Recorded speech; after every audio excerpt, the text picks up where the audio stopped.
Este caso ocurre en los Estados Unidos de América en el año 2014. La mañana del martes 6 de mayo, unos amigos fueron a la casa de Russell y Shirley Dermond, pero esto no era una reunión social. La casa estaba junto a un lago cerca de Eatonton, Georgia. Era una casa privada frente al lago, en una comunidad cerrada, en una calle sin salida en Caroline Drive. Su propiedad tenía aproximadamente 3.200 pies cuadrados, tenía 4 habitaciones y un muelle privado en la parte trasera. Russell y Shirley vivían ahí y estaban disfrutando de su merecida jubilación. Pero la visita de sus amigos fue provocada por su ausencia en otros eventos sociales. Russell y Shirley se habían perdido una reunión del Derby de Kentucky ese fin de semana, algo que no era propio de ellos. No habían llamado para dar una explicación y no habían contestado sus llamadas durante algún tiempo, así que sus amigos se dirigieron a su casa para ver si todo estaba bien. Cuando se acercaron a la casa, llamaron a Shirley y a Russell, esperando obtener una respuesta, pero no la obtuvieron. Cuando los amigos intentaron abrir la puerta de la cocina, descubrieron que no estaba cerrada con llave, así que entraron a la casa y comenzaron a buscar por todas partes. La casa no parecía ser una escena del crimen. Al principio, los amigos se movieron de habitación en habitación. Nada en esos primeros momentos explicaba lo que estaba pasando. La casa parecía estar impecable. Lo único que estaba fuera de lugar era una pantalla de lámpara en la sala. Luego, los amigos se dirigieron al garaje de la pareja, y fue entonces cuando encontraron a Russell Dermond tirado en el suelo entre dos autos. Al principio, no estaba claro el estado completo de su cuerpo. Tuvieron que avanzar más dentro del garaje para verlo bien, y fue entonces cuando todo quedó claro. A Russell le habían decapitado. Russell estaba acostado de espaldas. Llevaba puestos unos boxers, una camiseta y una bata de baño. La sangre brotaba de su cuello, pero estaba confinada al área del garaje. Había toallas alrededor de su cuerpo, como si intentaran evitar que la sangre se esparciera. Como puedes imaginar, los amigos estaban profundamente traumatizados y ahora se preguntaban dónde estaba Shirley.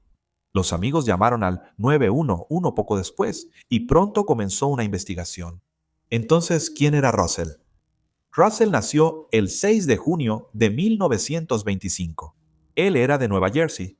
Russell había servido en la Marina de los Estados Unidos durante la Segunda Guerra Mundial. Regresó a casa con la punta de un dedo índice aplastada.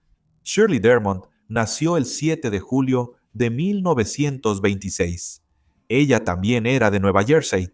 La pareja se conoció cuando eran jóvenes en la universidad y solo habían sido novios entre sí.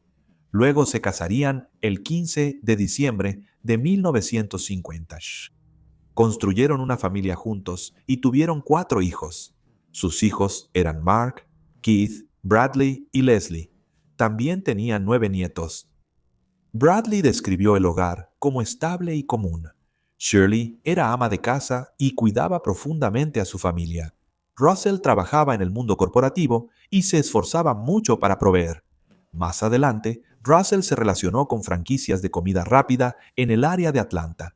Él era dueño de varios restaurantes. Hattie, antes de retirarse en 1994, ese mismo año, los Dermont compraron su casa frente al lago en el condado de Putnam, donde deberían haber vivido sus últimos días en paz. Pero la vida no siempre fue fácil para los Dermont. La familia ya había vivido una pérdida violenta. Su hijo mayor, Mark Dermont, fue asesinado en Atlanta en el año 2000. Su muerte fue descrita como una transacción de drogas que salió mal. Mark y otro hombre habían ido a comprar drogas y Mark terminó siendo baleado varias veces y murió a causa de las heridas de bala. Ocurrió en su cumpleaños número 47. El hombre que lo mató fue juzgado, condenado y sentenciado a cadena perpetua. Permanece ahí hasta el día de hoy. Cuando Russell y Shirley se jubilaron, su vida pasó a girar en torno al golf, la lectura, las caminatas y pasar tiempo con la familia y los amigos.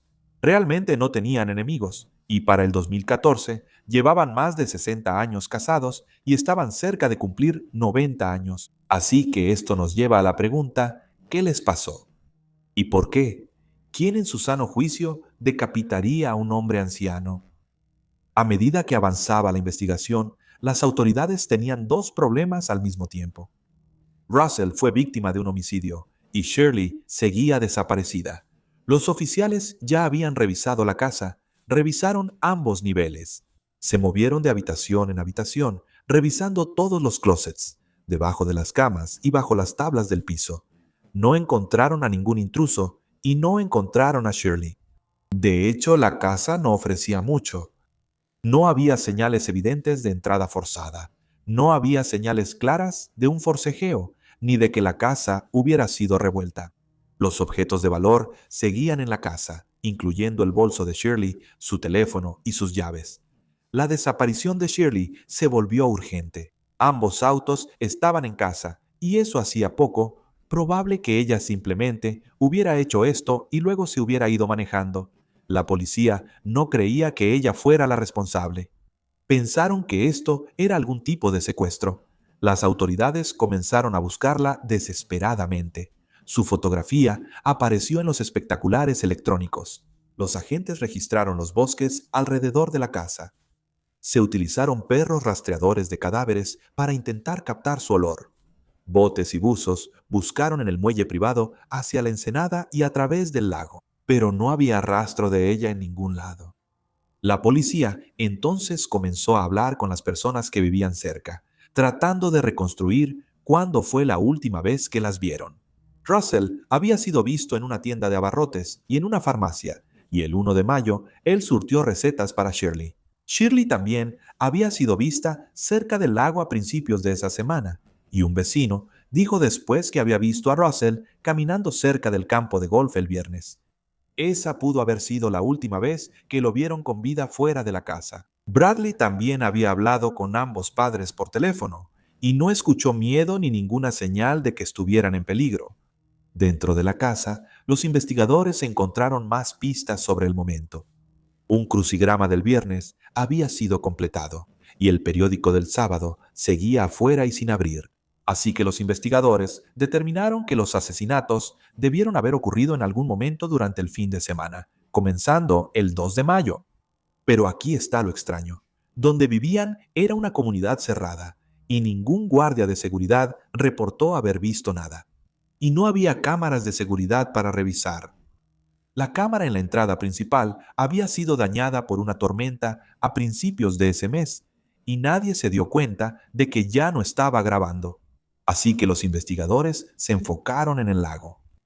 Como mencioné antes, los Dermont tenían un muelle, así que una persona o varias personas pudieron haberse acercado y marchado en bote. Bradley, su hijo, después notó un raspón en el camino de concreto que iba entre sus casas y el muelle, y para él el raspón parecía reciente. Se preguntó si algo o alguien había sido movido por esa ruta. Tal vez fue su madre, y tal vez la habían arrastrado. Entonces alguien dio un paso al frente. Alguien de otra casa vio a una persona caminando en el patio de los Dermont aproximadamente al mismo tiempo en que los investigadores creían que ocurrió el crimen. Sin embargo, la vista de esta persona estaba bloqueada por el follaje. El vecino creía haber visto algo, pero no pudo identificar el rostro, la raza, el cabello, ni ninguna otra característica útil que pudiera usarse para capturar al asesino. Los investigadores encontraron todo esto increíblemente frustrante. Un testigo que no pudo distinguir lo que vio, cámaras de seguridad que ya no funcionaban. El caso se estaba volviendo cada vez más difícil de investigar. Mientras tanto, el cuerpo de Russell fue llevado para una autopsia, y digo su cuerpo, ya que la policía, por más que buscó, no pudo encontrar su cabeza. Determinaron que la decapitación ocurrió después de su muerte. El corte fue descrito como limpio. Parecía que se había hecho con un instrumento extremadamente afilado. El sheriff dijo que no fue obra de un cirujano, pero quien haya hecho esto se tomó su tiempo. El torso de Russell no mostraba heridas fatales claras. Por lo tanto, se pensó que la causa de la muerte fue una lesión en la cabeza no determinada. Pero la parte necesaria para entender obviamente ya no estaba. Y luego, los investigadores encontraron algo más. Encontraron residuos de disparo en el cuello de la camisa de Russell. Esto complicó un poco las cosas porque Russell a veces disparaba a las ardillas en la propiedad. Esto dejaba abiertas algunas opciones. Russell intentó defenderse, fue por cazar ardillas o le dispararon en la cabeza. El residuo en sí no podía considerarse como prueba. Aún así, si a Russell le hubieran disparado en la cabeza podría contener la bala o alguna evidencia balística, y quitar la cabeza ocultaría esa evidencia, haciendo que el asesinato fuera un poco más difícil de resolver. Mientras los investigadores examinaban la casa, encontraron evidencia que sugería que el agresor había controlado la situación y limpiado la escena. Había toallas por todos lados y cerca del cuerpo de Russell. Y, como mencioné antes, una lámpara estaba en el lugar equivocado. Esta lámpara había sido movida desde el interior de la casa hasta el garaje y la dejaron encendida. El sheriff creía que el asesino pudo haberla usado. Incluso los propios investigadores tuvieron problemas para encontrar el interruptor de la luz del garaje. Y si el asesino tuvo ese mismo problema, la lámpara movida podría significar que la persona no conocía muy bien la casa, lo que significa que no estaba familiarizado con la pareja. Pero si esto fue al azar, ¿por qué el asesino no se llevó nada? Pudo haberse ido fácilmente con objetos de valor significativo. Pasaron entonces varios días. La familia y los amigos mantenían la esperanza de que Shirley fuera encontrada con vida y a salvo, pero en el fondo sabían que eso solo era un deseo. Al 10.º día, las cosas no pintaban nada bien. Con tanto tiempo transcurrido y sin noticias de ninguna demanda de rescate, la policía sospechaba que ahora solo era cuestión de tiempo para que encontraran el cuerpo de Shirley. Y trágicamente tenían razón. Al 10.º día, encontraron a Shirley. La encontraron en el lago de su propiedad. El hallazgo lo hizo un pescador que estaba en el lago. Las lanchas patrulla habían estado buscando en el lago, y el pescador vio lo que creyó que era un cuerpo, así que llamó a la policía. Las autoridades respondieron pronto, y el cuerpo fue encontrado aproximadamente a 6 millas de la casa de los Dermont. Es un tramo donde el agua era profunda, alrededor de 46 pies de profundidad. El cuerpo quedó atrapado en las copas de árboles sumergidos, árboles que habían estado ahí desde que se creó el lago. El sheriff dijo después que él personalmente sacó a Shirley del agua. Ella todavía estaba completamente vestida. Cuando recuperaron su cuerpo, él descubrió que había sido atada a 2 bloques de cemento. Los bloques pesaban aproximadamente 30 libras cada uno. Habían sido atados a sus piernas con una cuerda de paracaídas. Y con esto, la búsqueda de Shirley terminó, y el caso ahora era un doble homicidio. Los hallazgos de la autopsia dieron una causa clara de la muerte de Shirley. Ella murió por traumatismo contundente en la cabeza. Los informes describieron múltiples golpes, consistentes con un martillo o un objeto similar. Se dijo que ella ya estaba muerta antes de entrar al lago. El sheriff teorizó que probablemente Shirley no fue asesinada dentro de su casa. El tipo de traumatismo craneal descrito habría dejado una escena horrible. Los investigadores no encontraron ningún tipo de evidencia en la casa.